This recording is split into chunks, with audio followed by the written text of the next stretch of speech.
Dear students, Durga tutorial के online classes में आपका स्वागत है।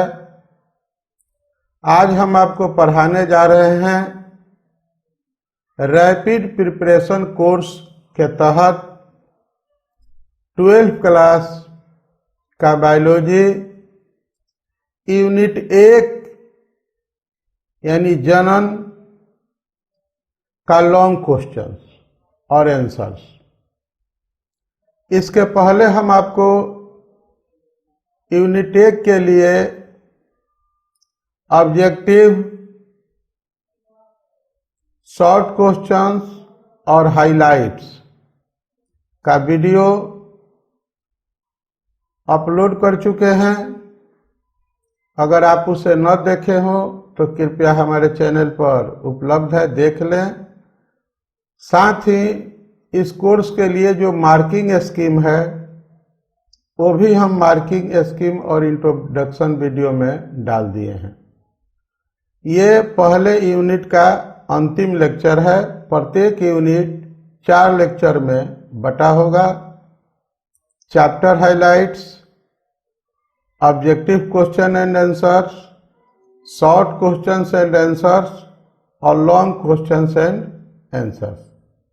तो आइए आज के लेक्चर की शुरुआत करते हैं और विचार करते हैं पहले प्रश्न पर। प्रश्न आपको स्क्रीन के ऊपर नजर आ रहा है। मादा मानव जननांगों का वर्णन करें।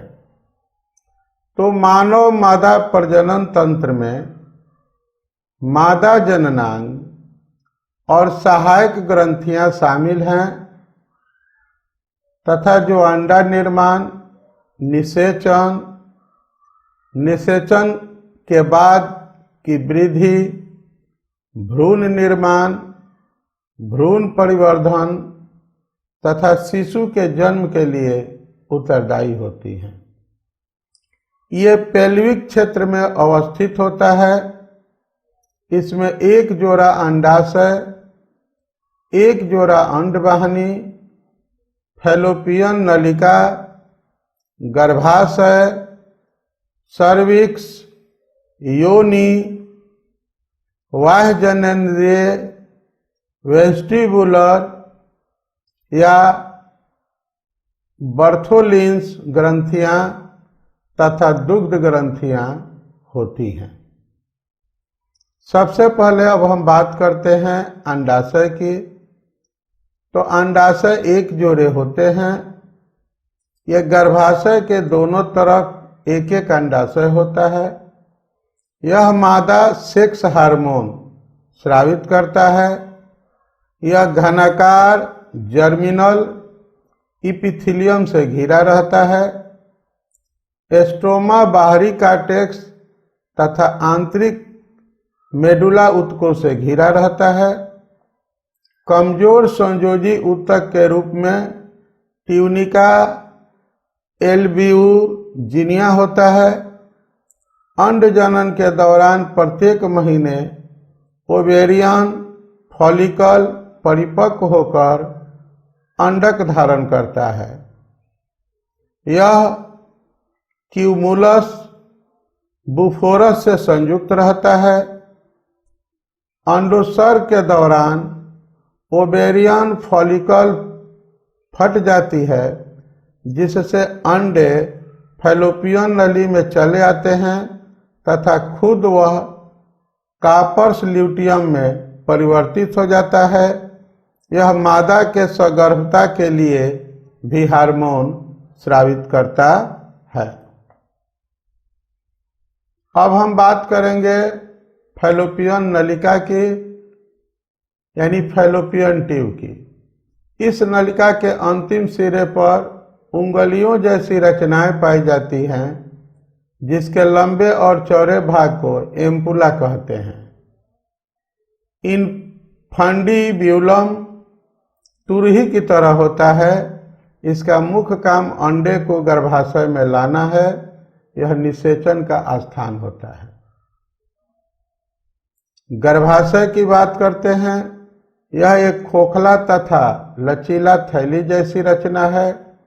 यह भ्रूण का विकास होता है यहाँ पे, तथा इसकी दीवार में 3 सतहें पाई जाती है, पेरीमेट्रियम, मायोमेट्रियम तथा एंडोमेट्रियम। एंडोमेट्रियम में चक्रीय परिवर्तन के कारण मासिक चक्र के दौरान भ्रूण का विकास होता है। अब हम सर्विक्स यानी गर्भाशय ग्रीवा की बात करेंगे।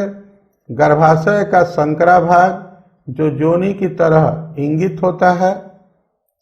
जोनी की बात करें तो यह गर्भाधान करता है। यह मासिक के स्राव और जन्म का रास्ता है। यह वेस्टिब्यूलम में हर की ओर एक रास्ते में खुलता है जिसे इनल ओरिफिस कहते हैं। वैजाइनल ओरिफिस आंशिक रूप से छिद्रदार झिल्ली से घिरा रहता है, जिसे कॉमार्ज झिल्ली के नाम से भी जाना जाता है। बाह्य जननेंद्रियों की बात करें तो यह वैसी रचना है जो मादा जननेंद्रिय भाग से संबंधित है। इसके केंद्रीय दबे भाग को वेस्टिब्यूल कहते हैं। इसके किनारे वाले वलय को लेबिया कहते हैं। अग्रभाग में क्लाइटोरिस तथा मॉस पीविस तथा निचले सिरे को पेरिनियम कहते हैं। वेस्टिब्यूलर ग्रंथि की अब बात करें तो यह 2 स्तरीय होता है, बृहद और लघु। बृहद वेस्टिब्यूलर ये ग्रंथियां वेजाइनल ओरिफिस के दोनों तरफ एक जोड़े लचीलापन लिए हुए पीले ग्रंथियों के रूप में होते हैं। इसे बार्थोलिनस ग्रंथियां भी कहते हैं। लघु वेस्टिब्यूलर की बात करें तो ये ग्रंथियां छोटी श्लेष्मा ग्रंथि होती हैं। यह मूत्र मार्ग एवं वेजाइनम ऑरिफाइस के बीच होता है। अब हम बात करते हैं स्तन ग्रंथियों की। ये श्वेत ग्रंथियों का रूपांतरण है तथा दूध पैदा करने वाली ग्रंथि हैं। ये वक्ष में स्पष्ट रूप से गोलाकार रूप में होती हैं। इनका काम उग्र एवं कार्जिकी अवस्था पर निर्भर करता है। अब हम दूसरे प्रश्न पर आते हैं। प्रश्न आपको स्क्रीन पर नजर आ रहा है। दोहरा निषेचन से आप क्या समझते हैं, चित्रों द्वारा समझाएं। ये शॉर्ट क्वेश्चन में भी आता है और लॉन्ग क्वेश्चन में भी कभी कभी पूछा जाता है। द्विनिषेचन प्रायः आवृत बीजी पौधों में पाया जाता है। भ्रूण कोश के अंदर पहुंचने के बाद पराग नलिका से नरम युग्मक बाहर निकल आते हैं। इनमें से एक नर युग्मक अंड कोशिका से संगलन करता है और युग्मनज यानी जाइगोट बनाता है। दूसरा नर युग्मक ध्रुवीय केंद्रकों से संलयन करता है। निषेचन से पूर्व दोनों ध्रुवीय केंद्रक मिलाकर द्वितीयक केंद्रक बनाते हैं। द्वितीयक केंद्रक तथा नर युग्मक के संगलन से बनी संरचना को प्राथमिक भ्रूण कोश केंद्रक कहते हैं। निषेचन की क्रिया से नर युग्मक का अंड से मिलकर द्विगुणित युग्मनज बनाना तथा द्वितीयक केंद्रक का नर युग्मक से संलयन द्विनिषेचन कहलाता है। नर युग्मक के अंड से संलयन के फलस्वरूप जाइगोट बनता है। इस प्रकार के निषेचन को युग्मक संलयन या सत्य निषेचन के नाम से जाना जाता है। दूसरे नर युग्मक का केंद्रक द्वितीय केंद्रक से संलयन करता है तथा प्राइमरी भ्रूण पोष केंद्रक बनाता है। ये आपके लिए चित्र जो है हमने दे दिया है, आपको स्क्रीन के ऊपर नजर आ रहा है। आप इस चित्र का बनाने का अभ्यास इस चित्र को देखकर कर सकते हैं और कभी कभी केवल चित्र ही परीक्षा में पूछा जाता है शॉर्ट क्वेश्चन के रूप में, इसलिए चित्रों का आप बढ़िया से अभ्यास कर ले तो अच्छा रहेगा। चूंकि इसमें 3 केंद्रकों का संलयन होता है, 2 पोलर केंद्रक और तीसरा नर युग्मक, इसमें त्रिगुणित केंद्रक बनता है।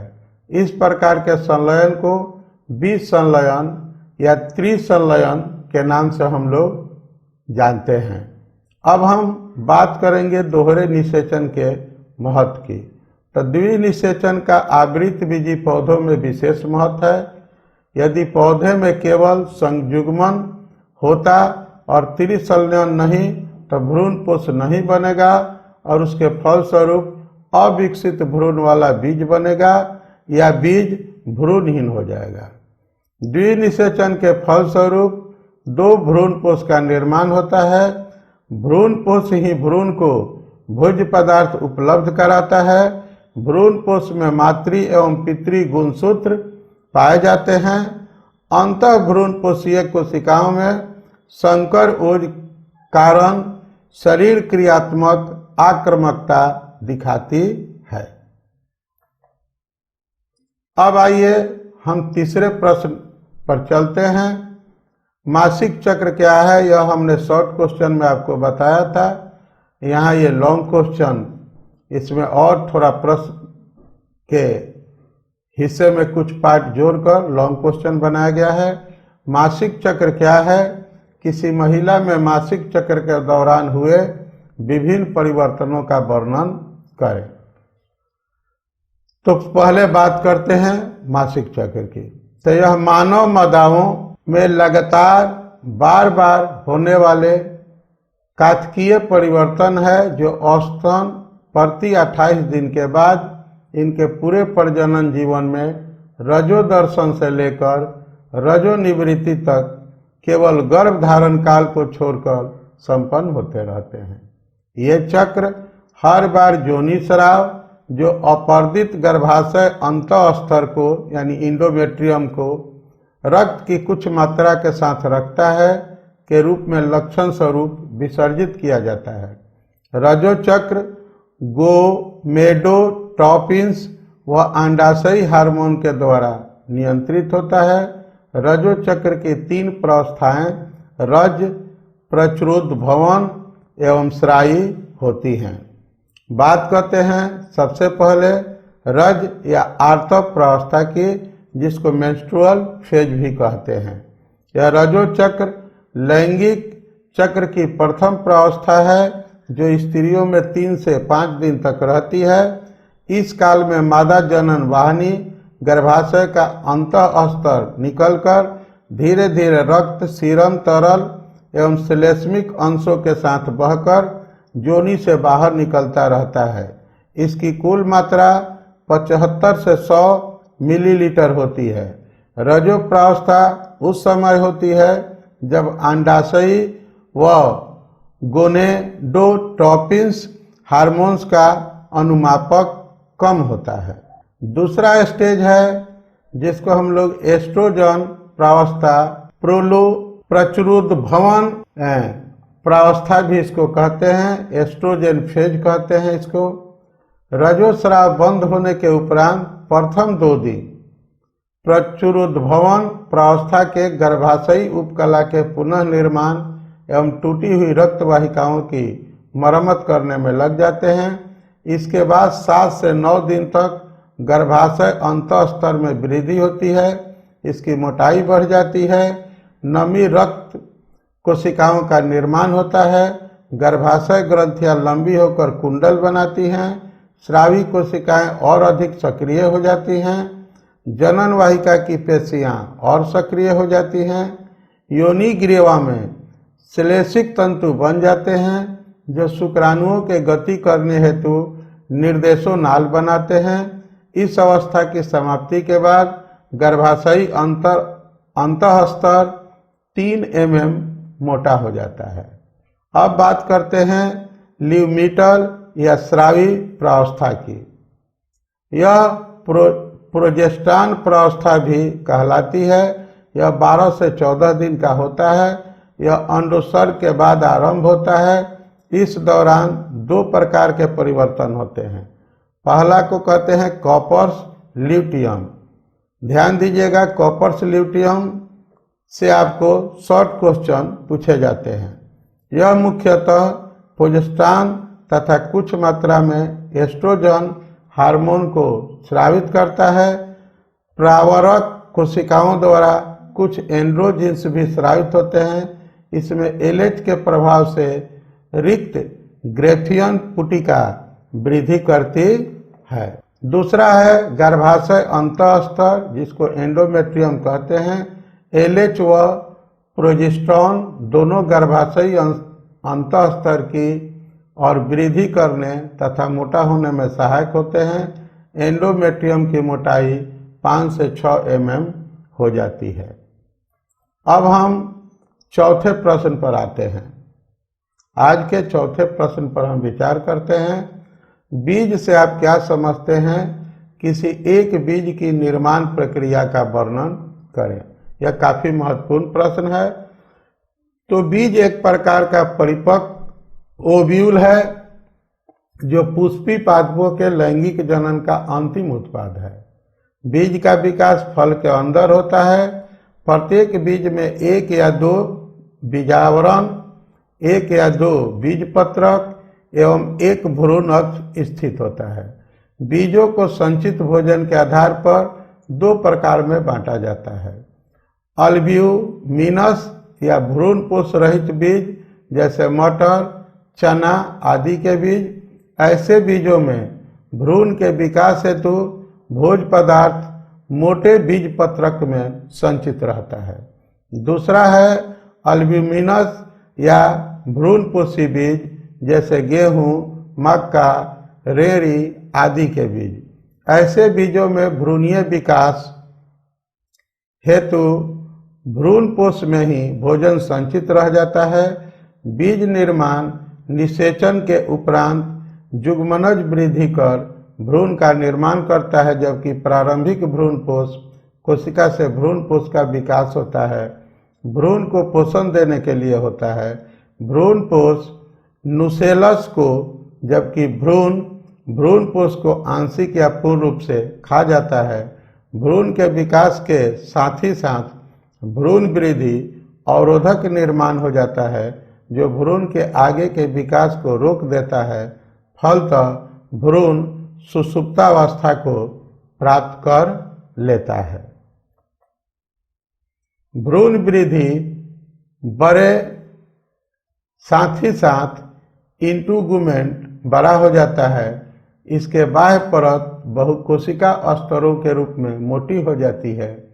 इसकी कोशिकाएं रिक्त और मृत होकर बीज का बाह्य चोल बनाती हैं। बाह्य चोल बनाती है जिसे टेस्टा कहते हैं, जबकि भीतरी स्तर आदि बनता है, इसे टेगमेन कहते हैं। ओव्यूल का माइकोपाइल बीज चोल में सूक्ष्म छिद्र के रूप में वर्तमान रह जाता है। आगे बढ़ते हैं, बात करते हैं पांचवें प्रश्न की। मनुष्य में स्त्री जनन तंत्र का स्वच्छ, समुचित तथा नामांकित चित्र बनाइए। इसके विभिन्न अंगों के कार्य लिखिए।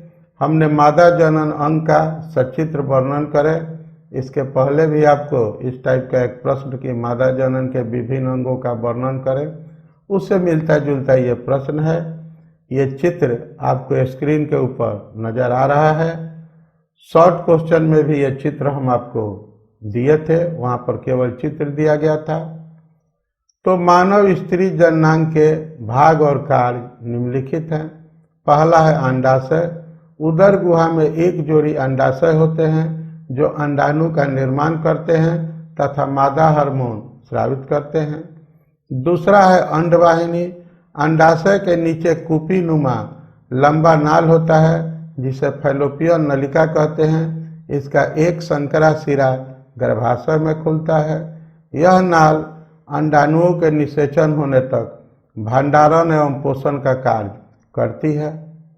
अब बात करते हैं गर्भाशय की। यह शंक्वाकार रचना संयोजी ऊतकों से बनी थैली है जिसका निचला संकरा भाग गिरेवा कहलाती है तथा यह योनि में खुलती है। योनि यह 7 से 10 सेंटीमीटर संकुचनशील ऊतकों से बनी नलिका है जो मैथुन क्रिया में लिंग धारण करती है तथा खोधर्म स्राव को बाहर निकालती है। इसका सिरा भाग भग या जोनि छिद्र द्वारा खुलता है। भग यह मादा जननांग का बाहरी भाग होता है, जिस पर जघन रोम पाए जाते हैं। इनके बीच में दीर्घ ओष्ठ एवं लघु ओष्ठों की संरचनाएं होती हैं, जो जोनि छिद्र को सुरक्षा प्रदान करती है। इसी के नीचे मूत्र मार्ग का छिद्र भी होता है। इस प्रकोष्ठ में एक छोटा उभार भी होता है, जिसे भग शिश्न कहते हैं। यह पुरुष लिंग के समजात तथा उत्तेजनशील होता है। अब हम छठे प्रश्न पर आते हैं। उत्तक संवर्धन पर एक निबंध लिखें। तो यह जर्मोप्लाज्म को संग्रह करने तथा जेनेटिक टाइप को मेंटेन रखने का सबसे अच्छा तरीका है। यह तकनीक निम्न पौधों की स्थितियों में विशेष रूप से उपयोग में लाया जाता है। रिकैल्सिटेंट सीड उत्पन्न करने वाले पौधे, अधिक विविधता वाले सीड उत्पन्न करने वाले पौधे। इस तरीके में पौधे के भाग को विलगित कर सतह को स्टेलाइज का कल्चर मीडियम में वृद्धि कराया जाता है। इस विधि के द्वारा अत्यधिक संख्या में प्रोपेगुल्स को प्राप्त करने के लिए शॉर्ट टिप कल्चर का उपयोग किया जाता है। उत्तक संवर्धन का उपयोग है छोटे से जगह में बहुत बड़े संख्या में जेनोटाइप का स्टोरेज। इस विधि का उपयोग इंडेंजरेड पौधों को सुरक्षात्मक रूप से वृद्धि कर उनके ओरिजिनल हैबिटेट वापस छोड़ने के लिए किया जाता है। अब आइए आज का सातवां और अंतिम प्रश्न। जनसंख्या नियंत्रण हेतु गर्भ निरोधन की विभिन्न विधियों की विवेचना करें। तो गर्भ निरोधन की कई विधियां हैं। इन विधियों का मुख्य उद्देश्य जीवित शुक्राणुओं को मुक्त रूप से अंडाणु से मिलने से रोकना है। पहले बात करेंगे यांत्रिक विधियों की, मैकेनिकल मेथड्स की। तो इसमें पहला है कंडोम। कंडोम रबर या प्लास्टिक की पतली परत की बनी संरचना होती है, जिसे नर उपयोग में लाते हैं। अपने देश में इसका काफ़ी उपयोग होता है। यह हानि रहित, कम खर्चीला, डिस्पोजेबल तथा आसानी से उपलब्ध है। साथ ही यह यौन प्रसारित रोगों या यौन संचालित रोगों जैसे एड्स के प्रसार को रोकता है। दूसरा है डायफ्राम।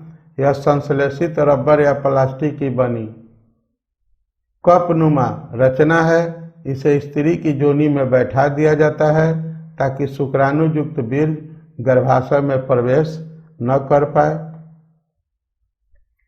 तीसरा साधन है इंट्रा यूटेराइन डिवाइस। इसकी खोज जर्मनी के एक स्त्री रोग विशेषज्ञ अफरबर्ग ने सन 1929 में किया था।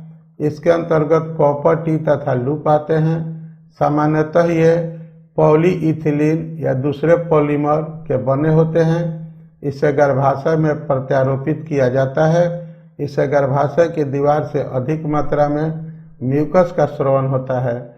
म्यूकस के अत्यधिक स्रवण के कारण भ्रूण गर्भाशय की दीवार में आरोपित नहीं हो पाता है। रासायनिक विधियां हैं। दूसरी विधि में अब रासायनिक विधियां हैं। एस्पर्मिसाइडलस मेथड इसको कहते हैं। यह टेबलेट, जेली, पेस्ट तथा क्रीम के रूप में उपलब्ध हैं। ये शुक्राणुओं के ऊपर एक आवरण बनाकर उन्हें ऑक्सीजन ग्रहण करने से रोकते हैं। दूसरी विधि है ओरल पिल्स, खाने की गोलियां। स्त्रियां एस्ट्रोजन तथा प्रोजेस्टेरॉन हार्मोन युक्त गोलियों जैसे माला-एन, माला-डी का सेवन करती हैं। सहेली भी आती है और भी दवाइयां बाजार में कई नाम से आती हैं। ये गोलियां अंडोत्सर्जन को रोकती हैं। इनका सेवन मासिक चक्र के 5वें दिन से लगातार 21 दिन तक किया जाता है। इसके बाद जो विधियाँ आती हैं वो शल्यक विधियाँ हैं, सर्जिकल मेथड्स हैं। पहला है भंडार प्रतिपादन। यह अति प्रभावशाली प्रोजेस्टेरोन युक्त युक्ति है। यह सुई में त्वचा के नीचे शल्य क्रिया द्वारा प्रत्यारोपित किया जाता है। यहाँ से यह धीरे धीरे रक्त में मुक्त होता है और गर्भधारण को रोकता है। दूसरा है नर नसबंदी। यह बर्थ कंट्रोल की अस्थायी विधि है। इस विधि में प्रत्येक ओर की शुक्र वाहिनी को काटने के बाद पलट कर बांध देते हैं। इससे वृषण से शुक्राणुओं का बाहर निकलना रुक जाता है। दूसरा है मादा नसबंदी। यह निम्न प्रकार से की जाती है। पहला है ओवेरिएक्टोमी। पहला है जिसका है ओवेरिएक्टोमी। शल्य क्रिया द्वारा संपूर्ण अंडाशयों को हटा दिया जाता है। दूसरा है ट्यूबेक्टोमी। फैलोपियन ट्यूब को काटकर निकाल दिया जाता है। तीसरा है ट्यूबल लाइगेशन। फैलोपियन ट्यूब को एक विशिष्ट उपकरण लेप्रोस्कोप की मदद से अवरुद्ध कर दिया जाता है। अब एक और विधि की चर्चा कर लेते हैं, नेचुरल मेथड जिसको कहते हैं। इसमें पहला तरीका है परहेज, यानी कि संभोग से पूर्ण संयम बरतना। अगर पुरुष संभोग ही न करे तो बच्चा कहाँ से पैदा होगा। दूसरा है संभोग क्रम को भंग करना।